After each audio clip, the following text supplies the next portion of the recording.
श्री परमात्मने नमः। ओम श्री गुरुभ्यो नमः। ओम मातृशक्तये नमः। ओम असतो मा सद्गमय तमसो मा ज्योतिर्गमय मृत्युर्मामृतंगमय। ओम शांति शांति शांति। उपनिषद कक्षा 299 बृहदारण्यक उपनिषद की 24वीं कक्षा। अजात शत्रु ब्राह्मण का प्रसंग चल रहा है। अजात शत्रु ब्राह्मण के माध्यम से हमारे जीव का शुद्धतम रूप क्या है वो बताने की कोशिश की गई है। जिसको हम जीव कहते हैं, जीवात्मा कहते हैं, उसका शुद्धतम रूप क्या है। तो यहाँ पर बात यहाँ से चली थी कि मैं ब्रह्म का उपदेश आपको बताना चाहता हूँ। गार्ग ने आकर के अजात शत्रु को ये सूचना दी और वो बड़े प्रसन्न हुए कि बहुत अच्छी बात है,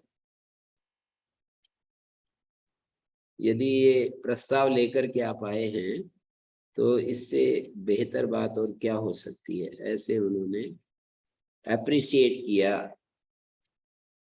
अजात शत्रु ने गार्ग को बहुत ही साधुवाद दे करके प्रशंसा की।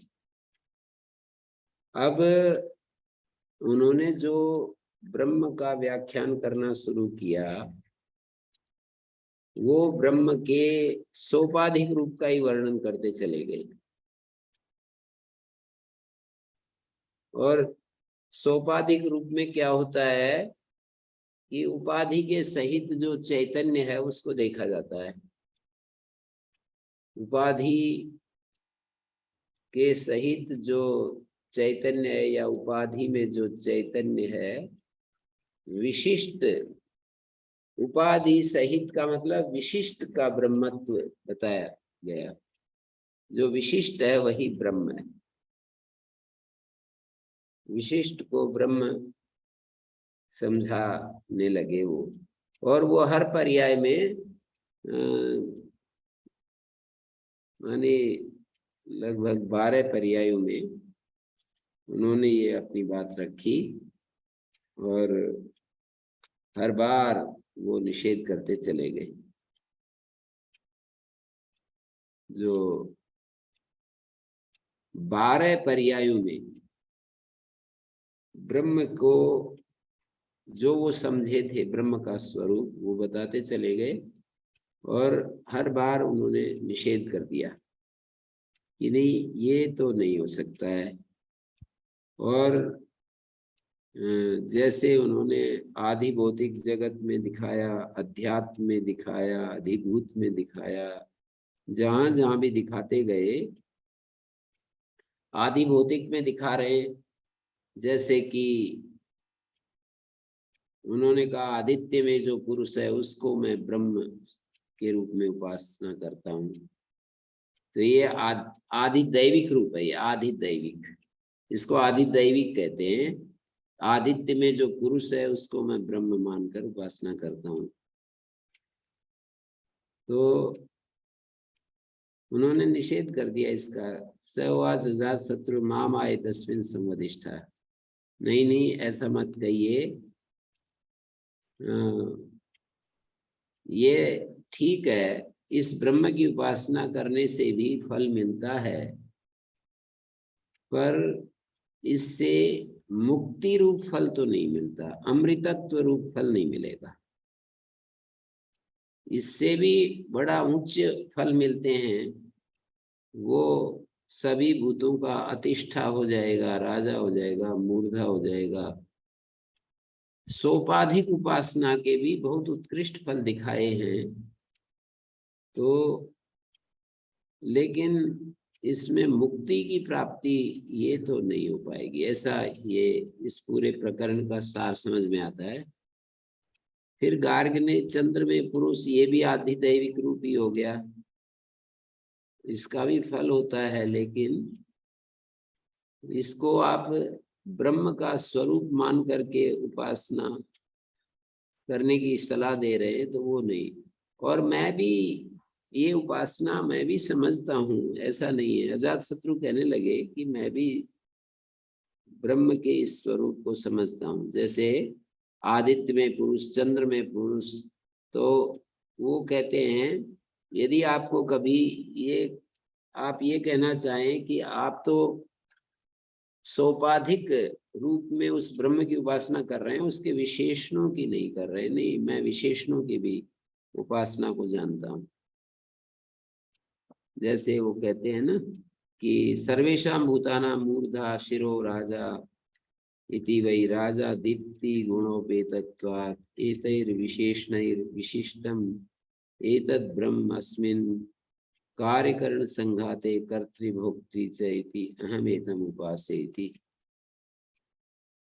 फलम अपि एवं विशिष्टोपासकस्य। विशिष्टोपासक का ऐसा फल होता है। तो स या एतम एवं उपासते अतिष्ठा सर्वेषां भूतानां मूर्धा राजा भवति यथा गुणोपासना में भी फलम। माने यहाँ पर ये कहा सर्वेषां भूतानां मूर्धा शिरो राजा दीप्ति गुणोपेतत्वात् एतैर् विशेष गुणै एतै विशेषणैर्विशिष्टम् एतद् ब्रह्म अस्मिन् कार्यकरण संघाते। इस कार्यकरण संघात में इन विशेषणों से विशिष्ट जो ब्रह्म है, हमारा जो कार्यकरण संघात बोलते हैं इसको, शरीर इंद्रियों का समुदाय, इसमें कर्ता भोक्ता के रूप में मैं इसको देख रहा हूं। इन विशेषणों से विशिष्ट कर्ता भोक्ता के रूप में मैं इसको देख रहा हूं। और इसका फल भी विशिष्टोपासना का, विशिष्टोपासक को इस तरह से विशेष फल भी मिलता है। विशिष्टोपासक का मतलब विशिष्ट ब्रह्म का उपासक।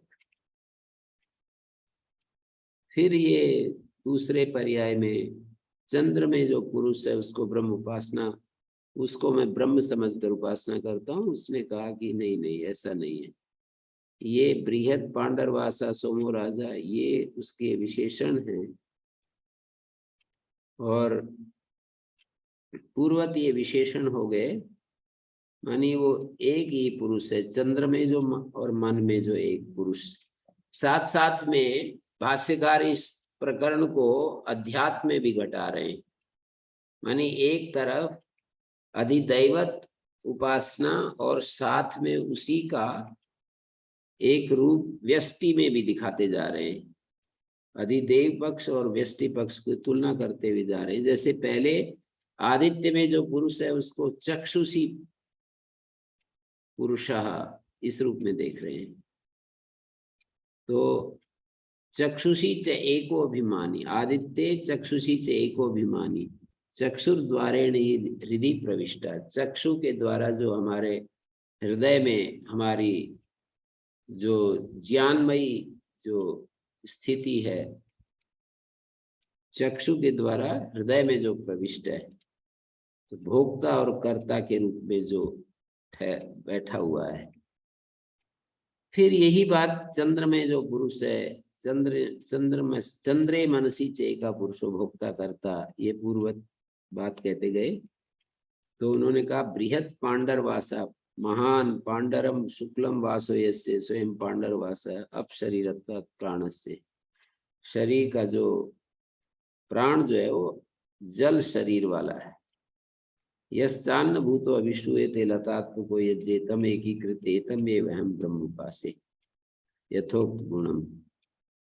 फिर ये अगले तीसरे पर्याय में विद्युती पुरुषा कहा, इसको मैं ब्रह्म मान रहा हूं। तो कहा नहीं, ऐसा नहीं है। ये तो एक तेजस्वी गुण है उसका, ब्रह्म का, जो हमें विद्युत में बहुत ही मुखरित रूप से दिखाई देता है। तो तेजस्वी विशेषण के साथ तेजस्वी विशेषण मानी वो व्यक्ति जो इस विशेषता के साथ विद्युत में जो पुरुष है, हमारे हृदय में जो पुरुष है या त्वचा में जो दीप्ति दिखाई देती है वो सारी तेजस्वी विशेषण से बताई जा रही है। तस्यास् तत्फलम तेजस्वी है भवती, तेजस्विनी है से प्रजा भवती, इसकी प्रजा तेजस्विनी होती है। विद्युताम बहुत्वस्य अंगीकरणात् आत्मनि प्रजायाम च फल बाहुल्यम। विद्युत में और विद्युताम बहुत्वस्य अंगीकरणात्, तो यहाँ पर विद्युत जो हैं उनमें बहुत्व स्वीकार किया है, इसलिए आत्मनि प्रजायाम से फल बाहुल्यम, फल का बाहुल्य दिखा रहे हैं। ये तीसरे मंत्र में विद्युती पुरुषा तेजस्वी वाहम एतम उपासे स एतम एवं उपासते तेजस्वी भवती, तेजस्वी से प्रजा भवती, वो स्वयं तेजस्वी होता है और साथ में प्रजाएं भी तेजस्विनी होती है। फिर चौथे पर्याय में उन्होंने आकाश में जो पुरुष तत्व है, गार्ग ने कहा कि मैं उसको ब्रह्म उपासना करता हूँ, और इसी प्रकार जो दूसरे लोग भी इसकी उपासना करते हैं उनको भी ये फल मिलता है। उन्होंने मना कर दिया, ये मतलब आकाश में जो पुरुष है ये पूर्ण ब्रह्म का शुद्धतम रूप नहीं है, वो उपाधि के सहित है। तो अजात शत्रु ने मना करके मामाय तस्मिन् संवदिष्ठा पूर्णम अप्रवृत्ति, ये आकाश की जब उपासना करते हैं तो एक प्रकार से हमारे भीतर भी अप्रवृत्ति गुण का समावेश हो जाता है, पूर्णता की प्राप्ति हमें होने लगती है। पूर्णम अप्रवृत्ति, ये चौथे पर्याय में हमारे को बताया।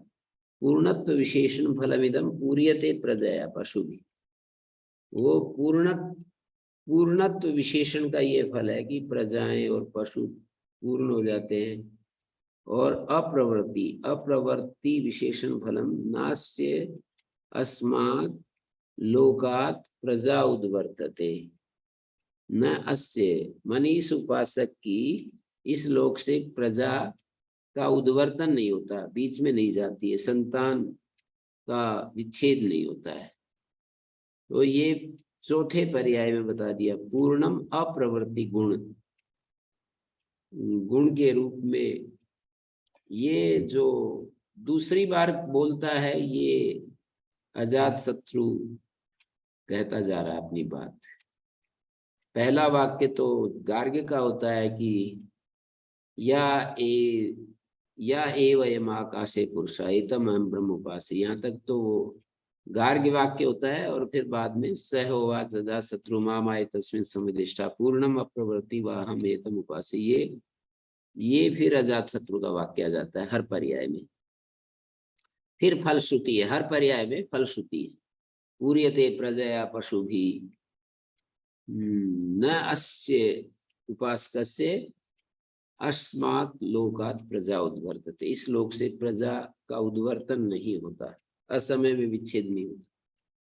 फिर पांचवें पर्याय में गार्ग ने कहा कि जो वायु में पुरुष है उसको मैं ब्रह्म मानता हूं। फिर अजात शत्रु आता है, उसने कहा कि नहीं, मैं तो इस ब्रह्म को इन गुणों से युक्त देख रहा हूं। जिसको आप वायु में पुरुष बता रहे हो वो इंद्र है, वैकुंठ है, अपराजिता सेना, इसकी सेना अप्रतिहत शक्ति वाली है, कुंठा रहित तेज से युक्त है। इसके साथ जब मैं इसका फलश्रुति दिखाते हैं, हम एतम उपासे स एवं या स या एतम एवं उपासते जिष्णुर है अपरा जिष्णुर भवती अन्यतस्त्यजाई, ये फलश्रुति है कि वो जयशील हो जाता है, अपराजिष्णु हो जाता है और अन्यों को जीतने वाला हो जाता है। फिर सातवें पर्याय में अग्नि में जो पुरुष है उसकी उपासना, ये सब अधिदैव को दिखा रहे हैं कि अग्नि में जो पुरुष है उसको मैं ब्रह्म उपासना करता हूँ। तो उसने अजात शत्रु ने कहा नहीं, मैं तो उसको विशा सही इस विशेषण से युक्त देख रहा हूँ। ये सारे विशेषण अजात शत्रु के द्वारा बताए गए विशा सही के रूप में देखता हूँ। पराभव करने वाला, मर्षयिता परेशा, जो अन्यायकारी है उनके बल को दबा देने वाला। स या एतम उपास्ते या एतम एवं उपास्ते विषा सहिर भवति। विषा सहिर से प्रजा भवति, विषा सही प्रजा हो जाती है इसकी। तो सब कुछ को पराभूत करने वाली विषा सही अस्य प्रजा भवति। तो इस तरह से सातवें पर्याय में फिर गार्ग ने अपसु पुरुषा की बात कही। तो अपसु पुरुषा में भी ये बात आ गई कि नहीं नहीं, अजातशत्रु ने मामाए तस्मिन् संवदिष्ठा प्रति, मैं तो उसको प्रतिरूप गुण के रूप में, जो अपसु पुरुष है वो प्रतिरूप इति वा एतम उपासेति या एवं एतम उपास्ते फलश्रुति है। प्रतिरूपम है एनम उपगच्छति न अप्रतिरूपम प्रतिरूपो अस्मात् जायते। प्रतिरूप का मतलब अनुरूप पुत्र पैदा होता है। ये सातवें पर्याय की बात हो गई। सातवें पर्याय में ये दिखाया है अग्नौ वाची हृदय चय का। व्यष्टि जगत में भी दिखाते जा रहे हैं हर पर्याय में। जैसे अग्नि में पुरुष है तो वाची हृदय च एका विशेषण है विषा सही। ऐसे पांचवें पर्याय में वायु में, तो इधर प्राण में जो पुरुष है, हमारे शरीर में जो प्राण होता है उसमें, और हृदय में एक ही विशेषण है। इंद्र परमेश्वर वैकुंठ अप्रसह्य न परैर जित पूर्वा पराजिता सेना मरुताम। माने आकाशे हृदय का आकाशे च एका पूर्णम अप्रवृत्ति च इति विशेषण द्वयम्। पूर्णत्व विशेषण फलमिदं पूर्यते प्रजया पशुभिः अप्रवर्ति विशेषण फलम नस्य अस्मान् लोकात् प्रजा उद्वर्तते प्रजा संतान अविच्छित्ति। तथा वायु प्राणे हृदय च एका, वायु में प्राण में हृदय में एक, हृदय च एका विशेषणम इंद्र परमेश्वरो वैकुंठो अप्रसह्यो न परैर्जित पूर्वा पराजिता सेना। ये सारे दिखा रहे हैं। मानी अधिदैव और अध्यात्म, मूल में तो वो नहीं है, अध्यात्म का जो स्वरूप है वो नहीं दिखाया, लेकिन भाष्यकार ने हर जगह हर पर्याय में दिखाते जा रहे हैं। जैसे छठे पर्याय में अग्नि में जो पुरुष है, अग्नि में जो पुरुष है इसको मैं ब्रह्म मानता हूँ। भाष्यकार ने कर दिया वाणी में जो पुरुष है, हृदय में जो पुरुष है, विशास ही विशेषण है। उसका फल भी दिखाते जाते हैं कि इसकी प्रजा जो है वो विशास ही अस्य प्रजा भवति। सातवें पर्याय में जलों में जो पुरुष है और इधर रेत सी हृदय से एका विशेषणम प्रतिरूप अनुरूप श्रुति स्मृति अप्रतिकूल। फल क्या है? तो श्रुति स्मृति शासनानुरूपम एनम उपगच्छति प्राप्नोति न विपरीतम अन्यच्च अस्मात् तथा विधा एव उपजायते। तो ये यहाँ पर जो है ये बात सातवें पर्याय में ये बात होगी। प्रतिरूपो इति वाहम एतम उपासे स या एतम एवं उपास्ते प्रतिरूपम है एनम उपगच्छति। अति अप्रतिरूपम अननुरूप जो है पुत्र इसको नहीं मिलता है, इसके अनुरूप पुत्र प्राप्त होता है। प्रतिरूपम श्रुति स्मृति शासनानुरूपम एव उपगच्छति अनुरूपम एव एनम उपगच्छति प्राप्नोति न विपरीतम अन्यच्च अस्मात् तथा विधाय उपजायते। वैसा ही पुत्र पैदा होता है। फिर आठवें पर्याय में आदर्श में जो पुरुष है प्रसाद स्वभावे अन्यत्र खड्गादो हार्दे च, ये साथ में हार्द पुरुष को अध्यात्म में ले आए। बाहर जो स्वच्छ निर्मल स्वभाव वाले खड्गादि में या आदर्श में, और इधर हमारे अध्यात्म में हार्दे च सत्व शुद्धि स्वभावे का विशेषणम रोजिष्णु दीप्ति स्वभाव फलम च तदेव रोचनाधार बाहुल्यात् फल बाहुल्यम। रोचनाधार बाहुल्यात् फल बाहुल्यम। तो रोचिष्णु ये विशेषण यहाँ पर बताया 8वें पर्याय में। और रोजिष्णु है भवती, रोजिष्णु से प्रजा भवती, अथो यही सन्निगच्छति सर्वांस्तान अतिरोचते। सन्निगच्छति जिनके साथ मिलना जुलना होता है उनको भी प्रकाशित करता है। फिर 9वें पर्याय में स होवाच गार्ग्यो एवं यंतम पश्चात शब्दों अनुदेति। इस 9वें पर्याय में भी अध्यात्म को इन्होंने बता दिया। यंतम गच्छन या एवं शब्द पश्चात पृष्ठो अनुदेति, अध्यात्मम च जीवन हेतु प्राण, ये दे दिया।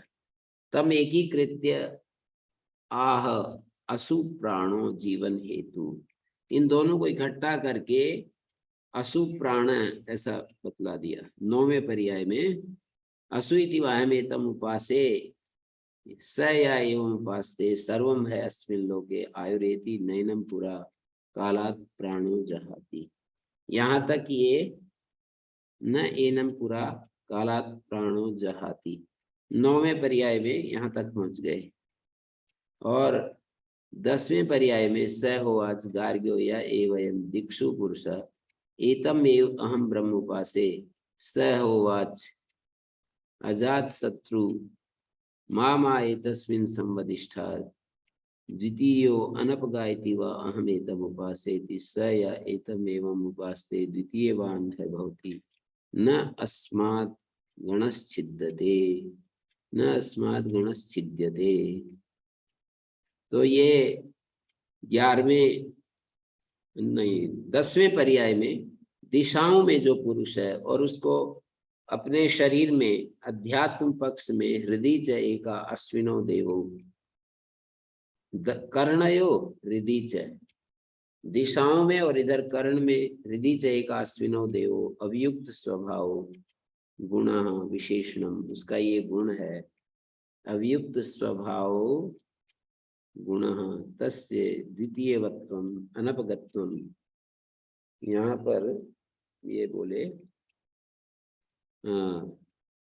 या दिक्षु पुरुष 10वें पर्याय की बात कर रहा हूँ। एतम एव हम ब्रह्म उपासे स होवाच जात शत्रु माम आए तस्मिन् संविदिष्ठा द्वितीयो अनपगा। अभियुक्तता को यहाँ पर अनपगा कह रहे हैं। वो अहम एतम उपासे स एतम एवं उपास्ते द्वितीयवान हो जाता है और न अस्मात् गणश्छिद्यते, इसका समुदाय जो है वो छिन्न विच्छिन्न नहीं होता है, उसका सहाय टूटता नहीं है, सहायक छिन्न भिन्न नहीं होते। दिक्षु पुरुषा के यदि उपासना करें। और फिर ये 11वें पर्याय में स होवाच गार्ग्यो एवं छाया माया पुरुषायतम हम ब्रह्म उपासे, ये छाया पुरुष की बात कही। छायायाम बाह्य तमसी अध्यात्मे च आवरणात्मके अज्ञाने हृदय च एका, आवरणात्मक अज्ञान में जो पुरुष है और हृदय में जो एक देवता है। और फिर कहा विशेषणम मृत्यु फलम सर्वम, विशेषण मृत्यु। यहाँ पर जैसे सब जगह विशेषण बताते चले आ रहे हैं, 11वें पर्याय में बताया मृत्यु रीति वाहम एतम उपासे या एवं एतम एवं उपास्ते सर्वम है अस्मिन् लोके आयुरेति नैनम पुरा कालात् मृत्युरागच्छति, समय से पहले इसमें मृत्यु नहीं आती। नैनम पुरा कालात् मृत्युरागच्छति, आयुरेति नैनम पुरा कालात् मृत्युरागच्छति स होवाच। अब ये 12वें पर्याय में आखिरी में गार्ग ने ये कहा कि आत्मा में, आत्मा के अर्थ कर दिए प्रजापति में, बुद्धि में, हृदय में एक जो आत्मन्वी आत्मवान इति विशेषण, आत्मन्वी तो विशेषण है। उसने गार्ग ने कहा कि आत्मा में मानी बुद्धि में जो पुरुष है उसको मैं ब्रह्म उपासना करता हूँ।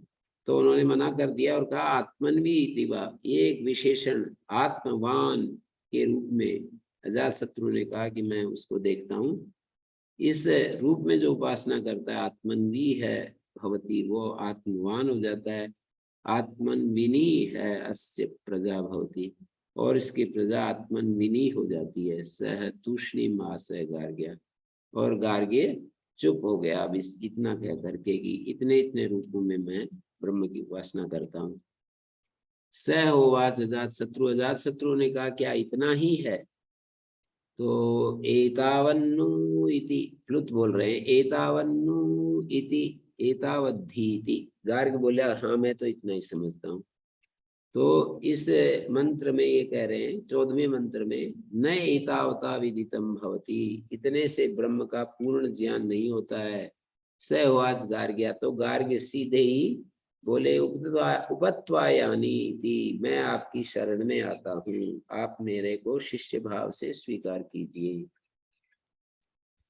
तो वो कहते हैं 15वें मंत्र में कहता है अजात शत्रु की ये तो उल्टा हो जाएगा, ब्राह्मण क्षत्रिय के पास ज्ञान विद्या ग्रहण करे कि मेरे को ब्रह्म का उपदेश कीजिए, फिर भी वी एवत्वा जपयिष्यामि, मैं आप तुम्हारे को जरूर ब्रह्म का बोध कराऊंगा।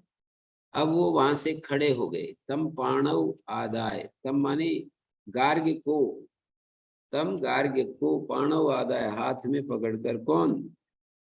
अजात शत्रु ने हाथ में पकड़ा और उठे, वहां से खड़े हो गए। तब वह पुरुषम सुप्तम आजगमतु, वे दोनों एक सोए हुए पुरुष के पास आकर खड़े हो गए, मतलब पहुंच गए। तम एतैर नाम व्यामंत्र, आगे जो नाम दिए हैं बृहत पांडरवास सोमराजन, इन नामों से पुकारा।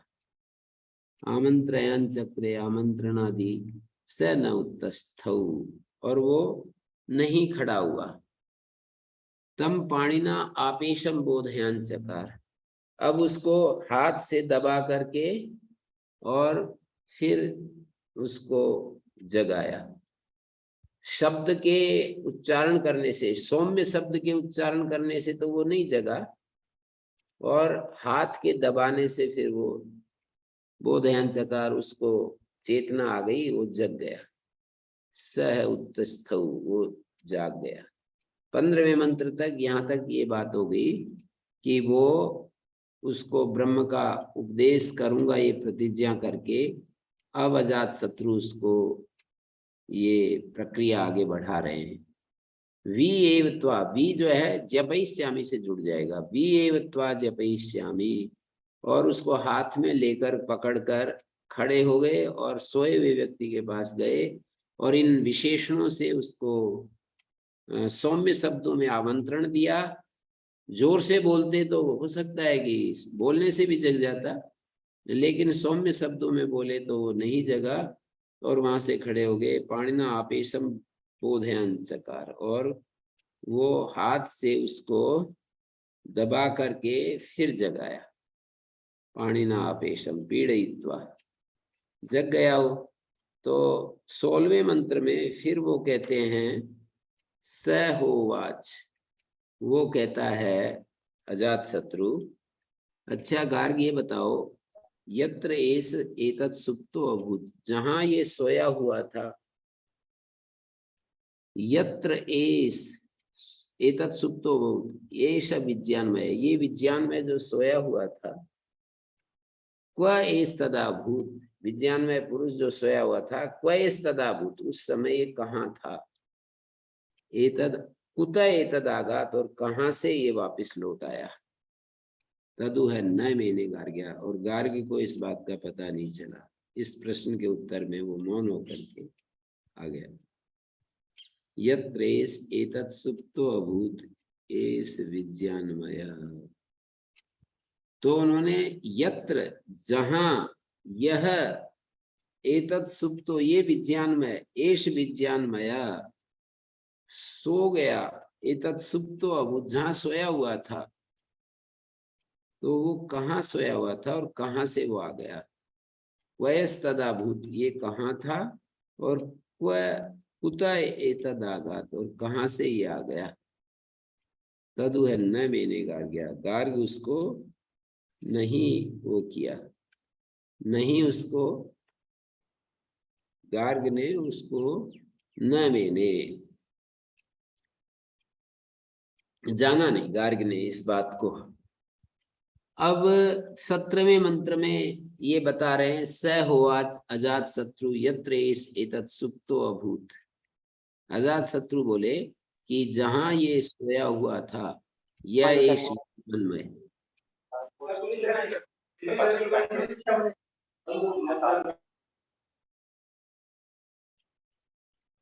इस विज्ञानमय, ये जो विज्ञानमय जहां सोया हुआ था, तद तदा एषाम प्राणानाम विज्ञानेन विज्ञानम आदाय स हो अजात शत्रु यत्र एस एतत् सुप्तो अभूत। 17वें मंत्र में कह रहे हैं कि जब ये सोया हुआ था, यत्र एस एतत् सुप्तो अभूत, या इस विज्ञानमय पुरुषा, जो ये विज्ञानमय पुरुष है हमारे भीतर, तदा ऐसाम प्राणानाम विज्ञानेन, तब ये प्राणों के विज्ञान को लेकर, प्राणानाम विज्ञानेन विज्ञानम आदाय, प्राणों का जो विज्ञान है उस विज्ञान को लेकर, विज्ञानेन विज्ञानम आदाय, इसका अर्थ भाष्यकार ने दिया है, प्राणानाम मानी वागादि इंद्रियाणाम, विज्ञानेन मानी अंतःकरणगत अभिव्यक्ति विशेष विज्ञानेन उपाधि स्वभाव जनितेन आदाय विज्ञानम, उपाधि स्वभाव जनित विज्ञानम आदाय, विज्ञान को लेकर, वागादीनाम प्राणानाम विज्ञानेन अंतःकरणगत अभिव्यक्ति विशेष विज्ञानेन, अंतःकरणगत जो अभिव्यक्ति विशेष विज्ञान के द्वारा उपाधि स्वभाव जनितेन आदाय, उपाधि स्वभाव जनितेन आदाय विज्ञानम वागादीनाम स्व स्व विषयगत सामर्थ्यम गृहीत्वा या एषो अंतर्मध्ये हृदयस्थ आकाशो, यह आकाश शब्देन परा एव स्व आत्मा उच्यते, तस्मिन् स्व आत्मनि आकाशे शेते स्वाभाविके असंसारिके न केवले आकाशे एव श्रुत्यंतर सामर्थ्यात् सता सौम्य तदा संपन्नो भवति।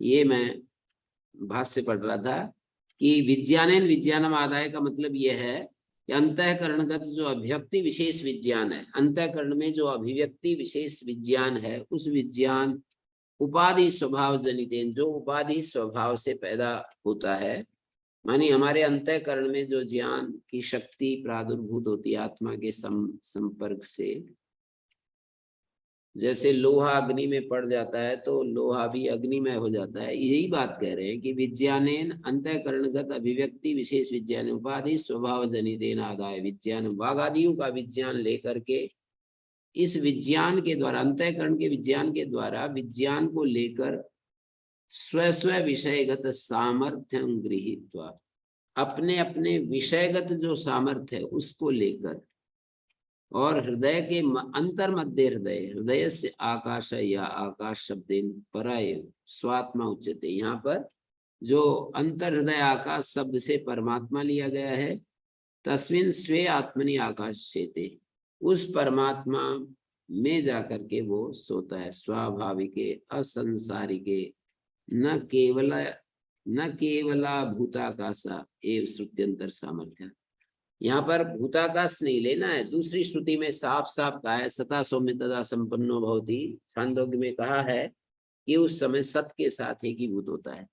लिंगोपाधि संबंध कृतम विशेषात्म स्वरूपम उत्सृज्य अविशेषे स्वाभाविके आत्मनि, लिंगोपाधि संबंध कृत जो विशेषात्म स्वरूपम, विशेषात्म जो स्वरूप है उसको त्याग करके अविशेषे स्वाभाविके आत्मनि एव, अविशेषे स्वाभाविके आत्मनि एव केवले वर्तते, स्वाभाविक आत्मा में, केवल आत्मा में वो वर्तमान होता है, अपने स्वाभाविक आत्म स्वरूप में होता है। लिंगोपाधि संबंध कृतम विशेषात्म स्वरूपम सिद्ध, लिंगोपाधि संबंध कृत जो विशेष आत्म स्वरूप है उसको त्याग कर, जो विशेष जो आत्म स्वरूप है उसको त्याग कर अविशेष जो स्वाभाविक आत्मा है उसमें वर्तमान होता है, ये बता दिया। अंतर्हृदय आकाश तस्मिन् शेते, उसमें रहता है। तानी यदा गृह्णाति, उन विज्ञानों को जब ग्रहण कर लेता है तो अथ है तत्पुरुषा स्वपिति नाम। तानी मानी वो जो अलग अलग वाग आदि विज्ञान हैं, जब जिस समय वो ग्रहण कर लेता है तो पुरुष सोता है, ऐसा कहा जाता है। और ये सब गिना करके बता रहे हैं। तद गृहीता एव तत्र गृहीता एव प्राणो भवति, जो घ्राण, प्राण का मतलब यहाँ घ्राण, वो घ्राण जो शक्ति है वो गृहीत हो जाती है, वाक शक्ति गृहीत हो जाती है, चक्षु गृहीत हो जाता है, श्रोत्र गृहीत हो जाता है, मन गृहीत हो जाता है। और 18वें मंत्र में ये कहा कि स यत्र एतत् स्वप्ने आचरति तेहस्य लोका। अब ये स्वप्न अवस्था का वर्णन कर रहे हैं। 17वें मंत्र में तो सुसुप्ति का वर्णन, और अब ये स्वप्न का वर्णन कर रहे हैं। स यत्र एतत् स्वप्ने आचरति तेहस्य लोका तद उतेव महाराजो भवति उतेव महाब्राह्मण उतेव उच्चावच्चम निगच्छति स यथा महाराजो जानपदान गृहीत्वा स्वे जनपदे यथा कामं परिवर्तेत एवं एवेश एतत् प्राणान् गृहीत्वा स्वे शरीरे यथा कामं परिवर्तते। ये स्वप्न का वर्णन हो गया। स्वप्न लोक, जैसे जागृत लोक तो दृष्टांत के रूप में दिया, और स्वप्न लोक दाष्टान्त स्थानीय। कौन सा दृष्टांत दिया? महाराज या कोई ऐसा तेजस्वी पुरुष होता है, जनपद में अपने लोगों को जानपदान गृहीत्वा यथा कामम परिवर्तित, जैसे भ्रमण करता है, घूमता है, एवं एतत् प्राणान गृहीत्वा स्वे शरीरे यथा कामम परिवर्तते, प्राणों को लेकर के अपने शरीर में यथा कामम परिवर्तते। स यत्र एतत् स्वप्नया चरति, स्वप्न में होने वाली वृत्ति को स्वप्न्या कहते हैं। स्वप्न शब्द से स्वप्न्या और तृतीया में स्वप्नया। जब वो स्वप्न में होने वाली वृत्ति के साथ विचरण करता है तेहस्य लोका, तब उसके ये लोक होते हैं। तदुते महाराजो भवति उते महाब्राह्मण उते उच्चा उच्चम निगच्छति। उसका दाष्टान्त का ही रूप दिखा रहे हैं। कभी महाब्राह्मण हो जाता है, महाराज हो जाता है, और ऊंचे नीचे लोकों में जाता है। स यथा महाराजो, अब ये जागृत का दृष्टांत दे रहे हैं। स यथा महाराजो, स यथा दृष्टांतो महाराजो जानपदान गृहीत्वा स्वे जनपदे, अपने ही नगर में यथा काम परिवर्तित, अपनी इच्छा अनुसार वो आगे पीछे जाता आता है। एवं एवेश एतान प्राणान गृहीत्वा स्वे शरीरे यथा कामम, सूक्ष्म शरीर, स्वे शरीरे सूक्ष्म शरीर में अपनी बाह्य जो ज्ञानेन्द्रियां हैं उनकी शक्ति को लेकर, संस्कार को लेकर, स्वे शरीरे यथा कामम परिवर्तते, अपने शरीर में अपनी कामना के अनुसार परिवर्तित होता रहता है। स्वे शरीरे यथा कामम परिवर्तते, प्राणान गृहीत्वा स्वे शरीरे यथा कामम परिवर्तते। और आगे बता रहे हैं स्वे शरीरे यथा कामम परिवर्तते, अपने शरीर में अपनी कामनाओं के अनुसार भ्रमण करता है, परिवर्तते। और अथ यदा सुसुप्तो भवति तदा न कस्यचन वेद, ये भी सुसुप्ति का वर्णन आ गया। पहले वाला वो 17वें मंत्र में भी सुसुप्ति था, और 18वें मंत्र में स्वप्न की बात आई। मानी वो अपनी इच्छा अनुसार घूमता फिरता है। प्राणान गृहीत्वा स्वे शरीरे यथा कामम, प्राणान मानी वाग आदि इंद्रियों की शक्तियों को लेकर फिर अपने शरीर में अपनी इच्छा के अनुसार वो परिवर्तन करता है, घूमता है। प्राणान गृहीत्वा, प्राणान शब्द जो है वो उसके लिए आ रहा है, मानी हमारी जो ज्ञानेन्द्रियां हैं उनकी शक्तियों को लेकर, ज्ञानेन्द्रियां, कर्मेंद्रियां, उनकी शक्तियों को लेकर यथा कामम परिवर्तते। तो ये बात यहाँ पर दिखा दी। प्राणान गृहीत्वा जागृत स्थानेभ्य उपसंगृत। जागृत मानी एवं एवैसा विज्ञानमया, ये जो विज्ञानमय पुरुष है, प्राणान गृहीत्वा मानी जागृत स्थानेभ्य उपसंगृत, जागृत स्थानों से उपसंगृत करके, स्वे शरीरे स्वेव देह न बहिर् यथा कामम परिवर्तते, जैसे बाहर यथा काम, बाहर नहीं अपने देह में ही यथा कामम परिवर्तते, अपनी देह में ही अपनी कामना के अनुसार, अपने संस्कार और वासना के अनुसार परिवर्तित होता रहता है। यथा कामम परिवर्तते मतलब देह के भीतर ही यथा काम, काम कर्म भ्याम उद्भासिता पूर्वानुभूत वस्तु सदृशी वासना अनुभव, काम और कर्म से उद्भव हुई उद्भासित पूर्वानुभूत वस्तु सदृशी वासना अनुभव, पूर्वानुभूत वस्तु सदृशी जो वासना है उसका अनुभव करता है। तस्मात् स्वप्ने मृषा अध्यारोपिता एवं आत्मभूतत्वे लोका विद्यमाना एवं संता। स्वप्न में अध्यारोपित होते हैं वे सारे आत्मभूतत्व लोका, अपने ही स्वरूप बने हुए जो लोग हैं, अविद्यमान होते हुए भी वो, तथा जागरिते भी प्रत्येतव्यम, स्वप्ने मृषा अध्यारोपिता। तो कहते हैं ये इसको ऐसे समझ लेना चाहिए कि जैसे स्वप्न में मिथ्या ही होते हैं, वो अध्यारोपित होते हैं, तो कुल मिलाकर के आत्मा पर जागृत अवस्था में भी वो आरोपित ही होते हैं। ऐसा नहीं कि जागृत अवस्था में वो, इस दृष्टांत से जागृत अवस्था को भी वैसा ही समझ लेना चाहिए। पारमार्थिक सत्य को जब हम सामने देखते हैं तो, जैसे पारमार्थिक दृष्टि को यदि सामने देखें तो जागृत अवस्था में भी सारे ही अध्यारोप मात्र हैं। तस्मात् विशुद्धो अक्रियाकारक फलात्मको विज्ञानमया इत्येतत् सिद्धम्। आखिरी में ये बात कही कि क्रिया, ये जो है विशुद्ध क्रियाकारक फलात्मक, तस्मात् विशुद्धो क्रियाकारक फलात्मको विज्ञानमया इत्येतत् सिद्धम्। यस्मात् दृश्यन्ते द्रष्टुर विषय भीता क्रियाकारक फलात्मका कार्यकरण लक्षण लोका तथा स्वप्ने, क्योंकि दृष्टा के विषयभूत क्रियाकारक फलात्मक कार्यकरण लक्षण लोक दिखाई देते हैं, स्वप्न में भी वैसे ही दिखाई देते हैं। तस्माद अन्यो असो दृश्येभ्यः स्वप्न जागृत लोकेभ्यो दृष्टा विज्ञानमय विशुद्ध। इसलिए ये जो फैसला दिया बहुत ही सुंदर कि दृश्य जितने भी हैं, उन चाहे वो स्वप्न के दृश्य हैं या जागृत लोक के दृश्य हैं, दृष्टा विज्ञानमय है और वो विशुद्ध है, उनसे अलग ही है।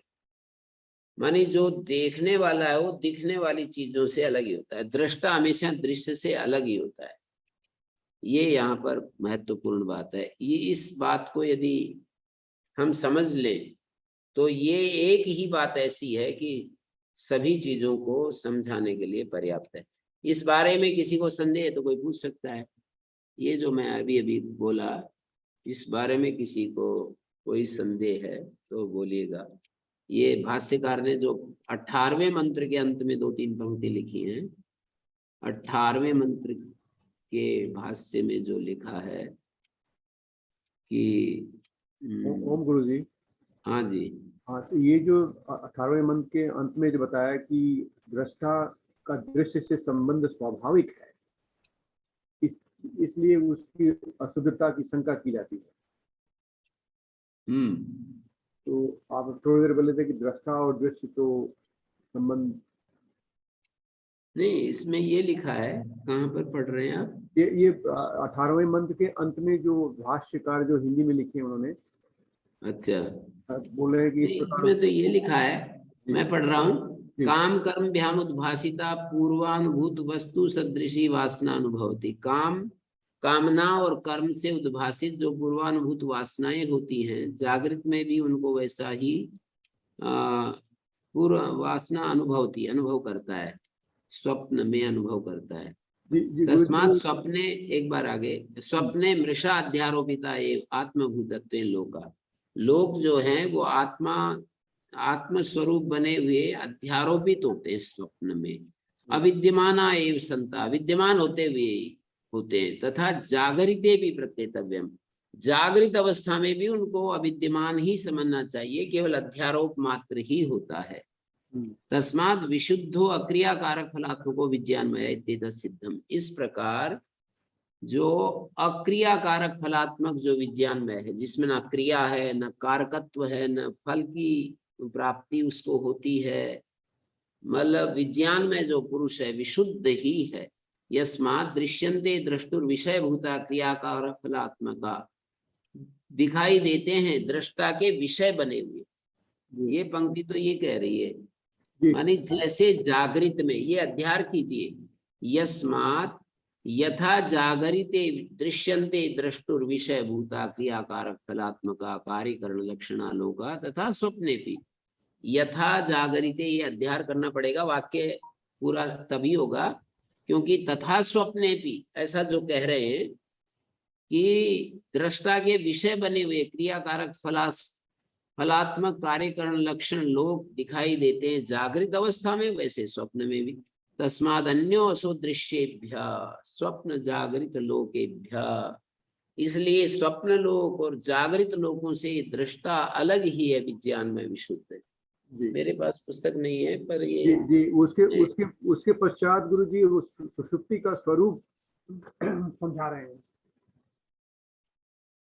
सुसुप्ति का स्वरूप बता रहे हैं, बिल्कुल 19वें मंत्र में। अच्छा 19वें में आ गया वो, अच्छा मेरी गलती है, ठीक है।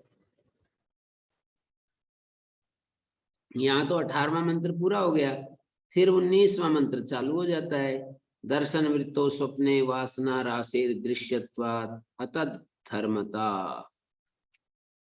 मानी आत्म धर्मता का अभाव। दर्शन वृत्ति जो स्वप्न है उसमें वासना राशि दृश्य बन जाती है। स्वप्न क्या है? दर्शन वृत्ति वाला जो स्वप्न है वासना राशि दृश्य हो जाती है। अतद धर्मता विशुद्धता अवगता आत्मना, आत्मा की विशुद्धता जानी गई क्योंकि वो वासना राशि तो दृश्य होने से अतद धर्मता आत्म धर्मता का अभाव है। यथा कामम परिवर्तते, काम वशात परिवर्तनम उत्तम, कामना के कारण वो बदलता रहता है। दृष्टुर्दृश्य संबंधस्ता से स्वाभाविका इति अशुद्धता संकेते, ये तो प्रश्न उठाया है, ये इसका सिद्धांत नहीं बता रहे। ये जो पंक्ति आप बोल रहे हो, दृष्टा का दृश्य के साथ संबंध जो है वो स्वाभाविक है, ऐसा अशुद्धता की आशंका होने पर उसको हटाने के लिए ये आगे का भाष्य है। जी गुरु, अब समझ गए, धन्यवाद। अथ यदा सुसुप्तो भवति तदा स्वप्ने आचरति तदाप्ययं विशुद्ध है। कहते हैं जब सुसुप्त होता है और जब वो स्वप्न वृत्ति के साथ विचरण करता है तो भी वो विशुद्ध ही होता है। अथ पुनर्यदा हित्वा दर्शन वृत्तिम, और जब वो दर्शन वृत्ति को त्याग कर स्वप्नम यदा अस्मिन् काले सुसुप्ता सुष्ठु सुप्ता, स्वप्न को त्याग कर दर्शन वृत्ति माने जो देखने की जो प्रक्रिया है, स्वप्न में जो दर्शन वृत्ति है उसका त्याग करके यस्मिन् काले सुसुप्ता सुष्ठु सुप्ता संप्रसादम स्वाभाव्यम गतो भवति, अपने संप्रसाद निर्मल स्वभाव को प्राप्त होता है। सुसुप्ति में सलिलम इव अन्य संबंध कालुष्यम हित्वा, जैसे पानी में कोई अन्य कालुष्य हटा दिया जाए तो वो जैसे स्वच्छ हो जाता है। जैसे गंदा पानी हो और उसमें केतकी वृक्ष का वो कुछ वो करके डाल दिया जाए, चूर्ण करके डाल दिया जाए तो पानी शुद्ध हो जाता है। यथा एक दृष्टांत भी दिया जाता है। तो सलिलम इव अन्य संबंध कालुष्यम हित्वा स्वाभावेन प्रसीदति, अपने स्वाभाविक रूप में होता है। कदा सुसुप्तो भवति, सुसुप्त प्रसीदति, तो वो सुसुप्त होता है। अब आगे कह रहे हैं कि यदा यस्मिन् काले न कस्यचन किंचन इत्यर्थो वेद विजानाति, जब वो कुछ भी नहीं जानता है बाह्य चीजें। यस्मिन् काले न कस्यचन किंचन, बाहर और आंतरिक कोई भी चीज, जैसे वासना के रूप में स्वप्न में तो जानता है लेकिन सुसुप्ति में वो भी नहीं जानता। कस्यचन वा शब्दादेह संबंधी वस्तुअंतरम, या फिर शब्दादि की संबंधी कोई वस्तुअंतर किंचन न वेद। पूर्वम तो न्याय्यम सुप्ते तो विशेष विज्ञानाभाव से विवक्षितत्वात्। पहले तो जो है यस्मात् दृश्यन्ते तस्मात् अनात्मभूता स्वप्ने भी, यस्मात् दृश्यन्ते तस्मात् अनात्मभूता स्वप्ने भी, तस्मात् अनात्मभूता स्वप्ने भी, यस्मात् दृश्यन्ते तस्मात् अनात्मभूता, क्योंकि वो दिखाई देती हैं तो वो आत्मभूत नहीं होती हैं, अनात्मभूति होती है चीजें जितनी भी हैं। स्वप्न में या जागृत में जितनी भी चीजें दिखाई देती हैं वो अनात्मभूत ही होती हैं। तो कह रहे हैं यदा अस्मिन् काले न कस्यचन किंचन इत्यर्थो वेद विजानाति। कोई चीज जब नहीं जानता, न कस्यचन किंचन, किसी का कुछ भी, कस्यचन वा शब्दादे संबंधी वस्तुअंतरम किंचन न वेद। पूर्वम तो न्याय्यम सुप्ते तो विशेष विज्ञानाभाव से, सोने पर तो विशेष विज्ञान का अभाव हो जाता है। पहले तो उसको विशेष विज्ञान होता है, सोने पर विशेष विज्ञान का अभाव हो जाता है। एवं तावत् विशेष विज्ञान अभावे सुसुप्तो भवति। पूर्वम तो न्याय्यम यस्मात् दृश्यन्ते तस्मात् अनात्मभूता स्वप्नेपि। अनात्मभूति होती हैं वो स्वप्न में भी। दृश्यन्ते दिखाई देती हैं। और कस्यचन इति किंचन इत्यर्थ इति उक्त्वा कस्यचन, कस्यचन संबंधी इति अर्थांतरम। कस्यचन का अर्थ किसी का संबंधी, किसी का संबंधी, कस्यचन किंचन, कस्यचन वा शब्दादे संबंधी वस्तुअंतरम किंचन न वेद। किसी शब्दादि की संबंधी जो भी वस्तुअंतर है उसको नहीं जानता है। पहले तो वो जानता। पूर्वम तो न्याय्यम सुप्ते तु, मतलब पहले तो जानता था, दृश्य रूप में जानता था, जागृत अवस्था में या स्वप्न अवस्था में, सुसुप्त अवस्था में तो नहीं जानता। एवं तावत् विशेष विज्ञानाभावे सुसुप्तो भवति। केन पुनः क्रमेण सुसुप्तो भवति, तो उसको श्रुति में दिखाया है। अथेदा सुसुप्तो भवति यदा न कस्यचन वेद। किसी से संबंधित जो दृश्य नहीं देखता, नहीं जानता, हिता नाम नाड्यो, जब सुसुप्त होता है। यदा न कस्यचन वेद, कस्यचन माने किसी से संबंधित वस्तुअंतर नहीं जानता। हिता नाम नाड्यो द्वासप्तति सहस्राणि हृदयात् पुरीतम अभिप्रतिष्ठन्ते। हृदय से पुरी तत् की ओर निकलती हैं। ताभी प्रत्यवसृप्य पुरोदति सेते, उनसे प्रत्यवसर्पण करके, प्रत्यवसर्पण माने व्यावर्तन करके, व्यावर्तन करके, उनसे अपने को विड्रा करके, और पुरी तति सेते, जो इतनी नाड़ियां हैं, द्वासप्तति सहस्राणि हृदयात् पुरीतम अभिप्रतिष्ठन्ते, हृदय से पुरी तत् की तरफ जाती हैं। ताभी प्रत्यवसृप्य मानी उनसे प्रत्यवसर्पण करके, व्यावर्तन करके पुरी तति में चला जाता। स यथा कुमारो वा महाराजो वा महाब्राह्मणो वा तिघ्निमानंदस्य गत्वा। आनंद की पराकाष्ठा, तिघ्नि का मतलब आनंद की पराकाष्ठा में जाकर सोता है। एवं एव ऐसा एतत् छेदे, इस प्रकार ये सोता है, बड़े आनंद में सोता है, ये दिखा रहे हैं। नई सुसुप्ति काले शरीर संबंधो अस्ति तीर्णो ही तदा सर्वान शोकान हृदय से, ऐसा कहेंगे। सुसुप्ति काल में शरीर संबंध रहता नहीं और स्वाभाविक अपने स्वात्म स्वरूप में रहता हुआ कर्मानुगत बुद्धि अनुवृत्तित्वात् पुरी तति शेते इति उच्यते। वो जो है शरीर में शयन करता है। कर्मानुगत बुद्धि अनुवृत्तित्वात्, कर्मानुगत बुद्धि अनुवृत्तित्व होने से पुरी तति सेते नहीं सुसुप्ति काले शरीर संबंधो अस्ति तीर्णो ही तदा सर्वान शोकान हृदयस्थिति वक्षति।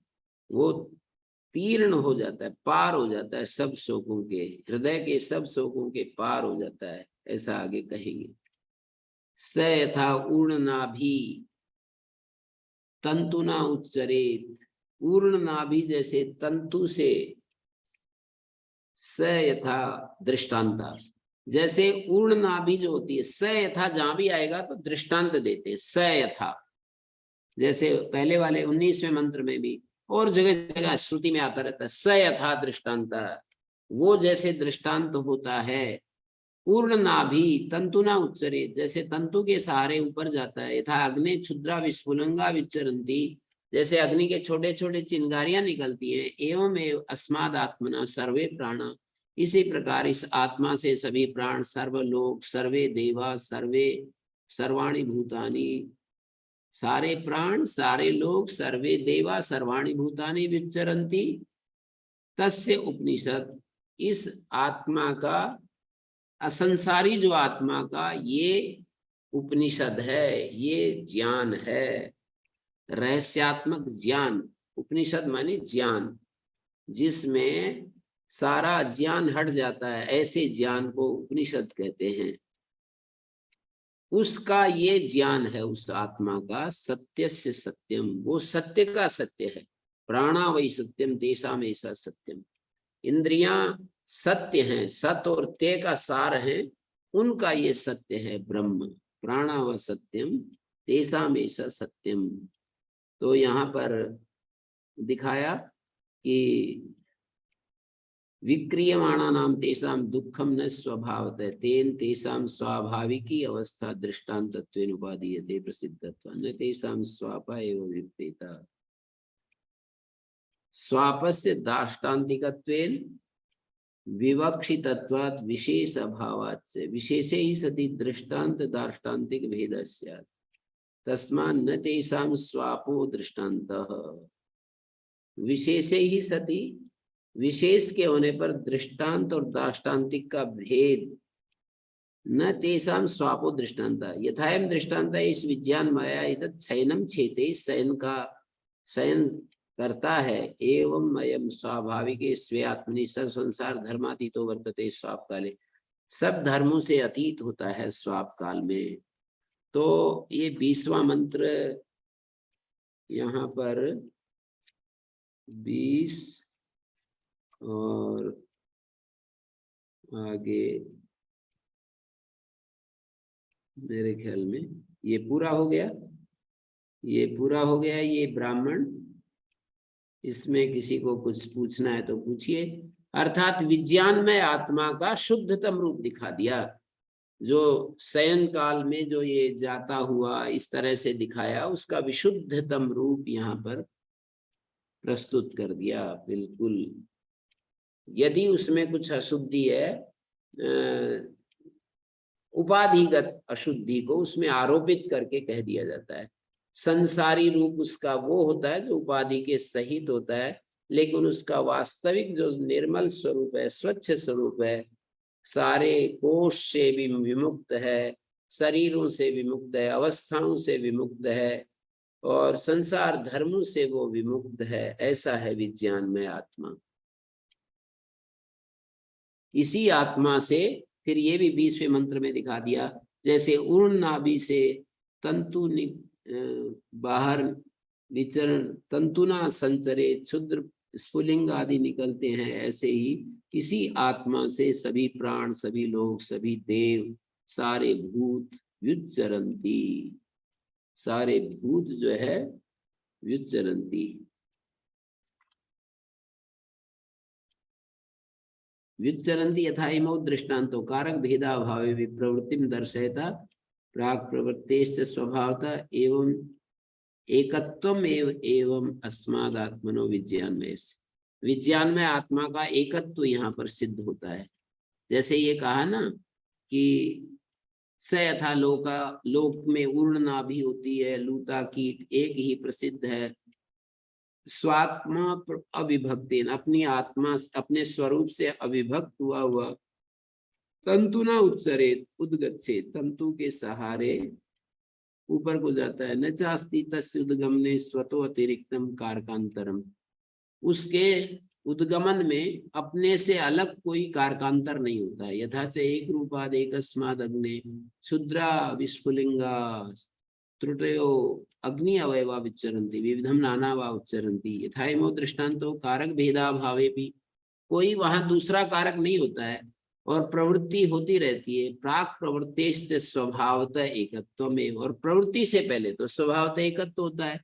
एवं एवं अस्माद् आत्मनो विज्ञानमयस्य प्राक प्रतिबोधात् प्रतिबोध से पहले यत् स्वरूपम तस्मात्, प्रतिबोध जागने से पहले जो उसका स्वरूप होता है, सर्वे प्राणा वागादया सर्वे लोका भूरादया सर्वाणी कर्म फलानी, सारे कर्मफल, सारे देव, प्राण लोक अधिष्ठाता अग्नियादया, सारे देवता, प्राण लोक के अधिष्ठाता अग्नि आदि देवता, सर्वाणी भूतानि ब्रह्मादि स्तंभ पर्यंतानि, सारे प्राणी जात, सर्वे ते आत्माना, और सारे के सारे ये आत्मा उपाधि संपर्क जन अब प्रबुद्ध मान विशेषात्माना, यहाँ पर ये सब होता है। यहाँ पर ये बात देखने की है,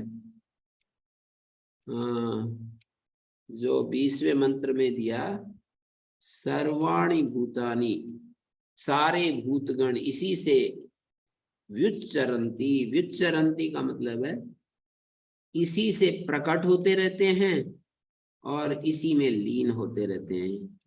व्युच्चरन्ति शब्द का उपाधि संपर्क जन प्रबुद्धमान विशेषात्माना यस्माद् आत्मना स्थावर जंगमम जगदिदम जगद इदम अग्नि विस्फुलिंगवद व्युच्चरति अनिशम यस्मिन्नेव च प्रलीयते, जिससे अलग होता है और उसी में लीन होता है। जल बुद्बुद्वत, जल बुद्बुद की तरह यदात्मकम च वर्तते स्थिति काले, और स्थिति काल में उसी रूप में रहता है। तस्य अस्यात्मनो ब्रह्मणा उपनिषद उपसमीपम निगमयति अभिधायकः शब्द उपनिषद इति उच्यते।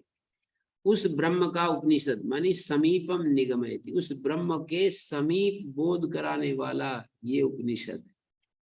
ब्रह्मणा उपनिषद मानी उप समीपम निगमयति, समीपम निगमयति इति अभिधायका, इति अभिधायका शब्दः उपनिषद उच्यते।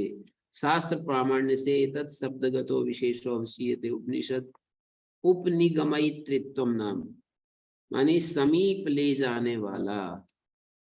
उपनिषद सत्यस्य सत्यम, साहि सर्वत्र उपनिषद अलौकिकार्थत्वा दुर्विज्ञया, तो इसके लिए कहा प्राणावै सत्यम तेषामेष सत्यम।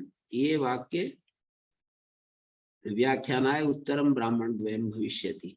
प्राणावै सत्यम एतत् सत्यस्य सत्यम, इस वाक्य की व्याख्या करने के लिए ही दूसरा और तीसरा ब्राह्मण है। ये तो प्रथम ब्राह्मण है दूसरे अध्याय का, दूसरा और तीसरा ब्राह्मण भी इसी प्राणावै सत्यम की व्याख्या करने के लिए। ओम शांति शांति शांति।